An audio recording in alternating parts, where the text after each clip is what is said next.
Hello guys, मैं अपने YouTube channel में आप सभी का स्वागत करती हूँ। तो आज की वीडियो में आप लोग सुनेंगे डॉक्टर मोमिता की कहानी, मुझे न्याय कब मिलेगा। तो आइए कहानी को शुरू करते हैं। प्रिय साथियों, आज मैं आपसे एक ऐसी कहानी साझा करना चाहती हूँ जो हमें हमारी इंसानियत की गहराइयों में ले जाती है। यह कहानी एक पिता की है जो अपनी इकलौती बेटी के खोने का दुख झेल रहा है। उसकी बेटी एक उदीयमान डॉक्टर थी जिसने गरीबी और कठिनाइयों के बावजूद भी शिक्षा के क्षेत्र में भी अपने सपनों को पूरा किया। मेरी बेटी ने अपनी पूरी जिंदगी पढ़ाई की। उसके लिए शिक्षा ही सब कुछ थी। गरीबी होने के बावजूद भी मैंने हर संभव प्रयास किया ताकि उसे एक अच्छी शिक्षा मिल सके। मैंने टेलर का काम किया, कड़ी मेहनत की ताकि मेरी बेटी अपने सपनों को साकार कर सके। मेरी बेटी का सपना था कि वह एक डॉक्टर बने और दूसरों की मदद करे। उसने अपनी मेहनत से सफलता की ऊंचाइयों तक पहुंचने की ठानी। हर दिन उसने 10 से 12 घंटे पढ़ाई की। यह सब सिर्फ एक लक्ष्य को पूरा करने के लिए, एमडी में गोल्ड मेडल लाना। मैंने अपनी बेटी को जब आखिरी बार देखा था तो उसके चेहरे पर आत्मविश्वास और आशा की चमक थी। लेकिन 8 और 9 अगस्त की रात को यह सपना एक भयानक स्वप्न में बदल गया। मेरी बेटी जो नाइट ड्यूटी के बाद सो रही थी, उसे इतनी बेरहमी से मारा गया कि शब्दों में इसे व्यक्त नहीं किया जा सकता। उसकी जानवरों बर्बरता से हत्या कर दी गई और उस रात को हम सभी का सपना चूर-चूर हो गया।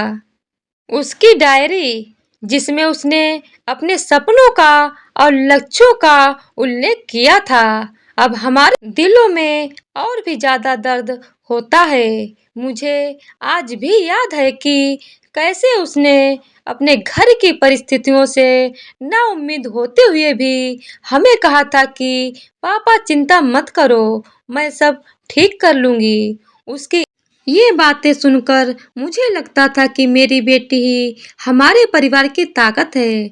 लेकिन अब जब उसके शव को अस्पताल में पाया तो मेरा दिल टूट गया। उसकी मासूमियत, उसके सपने, उसकी मेहनत सब कुछ बर्बाद हो गया। इस घटना ने हमें एक अमानवीय दर्द दिया है। मेरे पास शब्द नहीं है कि इसे मैं ठीक से व्यक्त कर सकूं। हमारी बेटी ने एक रात में जो यातना झेली, उसे बयान करना किसी के लिए भी असंभव है। उसकी खोपड़ी पर चोटों के निशान, उसकी आंखों से बहता हुआ खून और उसके शरीर पर जख्म, ये सभी हमें उसकी पीड़ा की गहराइयों का एहसास कराते हैं। उस नजारे ने हमारा दिल चीर कर रख दिया। यह सिर्फ एक हत्या नहीं, बल्कि एक ऐसी जघन्य घटना है कि जिसने हमारी जिंदगी को अमानवीय रूप से बदल दिया है।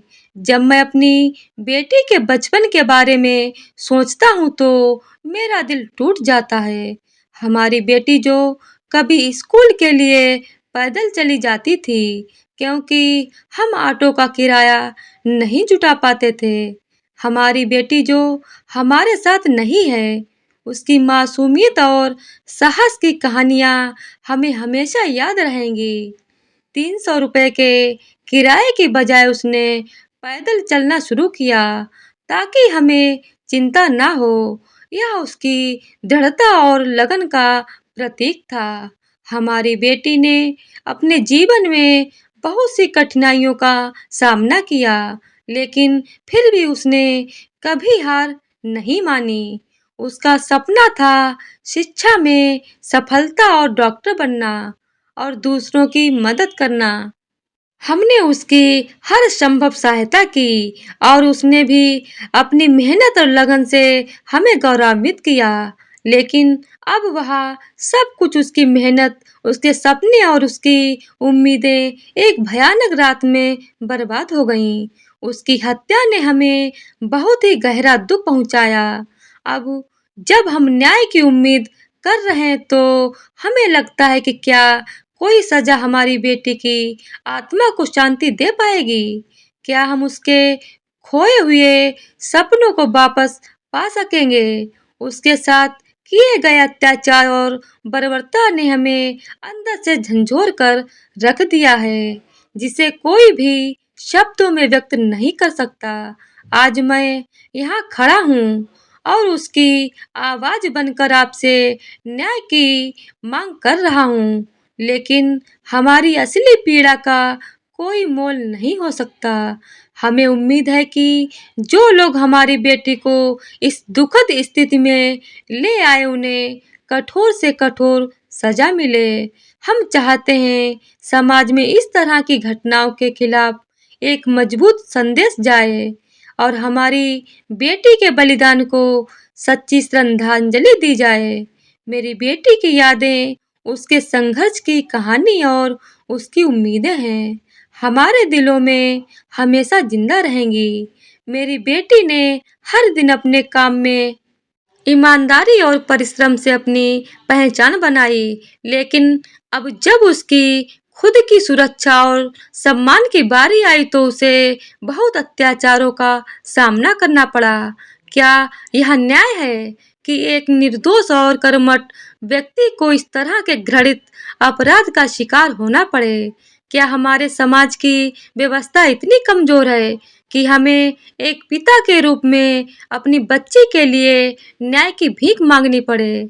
मैं आज आपसे खुले तौर पर कहता हूँ कि यदि हमारी बेटियों को सुरक्षित नहीं रखा जा सकता है, अगर उनके साथ इस तरह की घिनौनी घटनाएं होती रहेंगी, तो हमारा समाज किस दिशा में जा रहा है?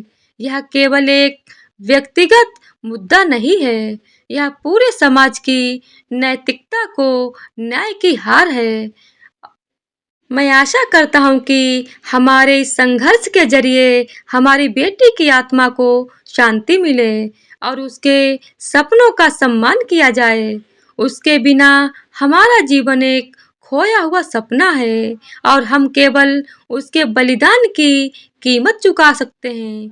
आज मैं आपसे विनती करना चाहता हूँ कि मेरे दर्द को समझो और मेरी बेटी के लिए न्याय की इस मांग में मेरे साथ खड़े रहो। मुझे यह दिखाना होगा कि हम एक समाज हैं जो किसी भी प्रकार के अन्याय को बर्दाश्त नहीं करता और हर व्यक्ति की सुरक्षा और सम्मान के लिए प्रतिबद्ध हैं। यह न्याय केवल मेरे परिवार के लिए नहीं, बल्कि हमारे समाज के लिए भी महत्वपूर्ण है।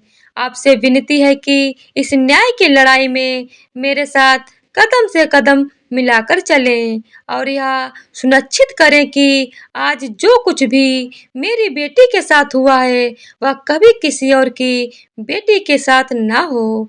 हर घर की बेटी सुरक्षित रहे और हर अत्याचार का विरोध हो। दोस्तों, हमने हमेशा बेटी पढ़ाओ बेटी बचाओ का नारा लगाया है, लेकिन आज मैं बड़े ही गहरे दुख और निराशा के साथ कहना चाहता हूँ कि मैंने अपनी बेटी को पढ़ाया, लेकिन उसे बचा नहीं सका। मेरी बेटी, जो कि एक डॉक्टर का सपना लेकर चल रही थी, आज मेरे सामने नहीं है। हमें समाज से सुरक्षा और न्याय की उम्मीद थी, लेकिन हमें मिली तो सिर्फ निराशा। मैं न्याय की मांग करता हूँ, इस जघन्य अपराध के दोषियों को कड़ी से कड़ी सजा दी जाए, ताकि दोबारा फिर कभी ऐसा अपराध ना हो। हमें एक ऐसा समाज बनना होगा जहां हमारी बेटियां सुरक्षित रह सकें और उनकी शिक्षा का मूल्य सही मायनों में समझा जाए।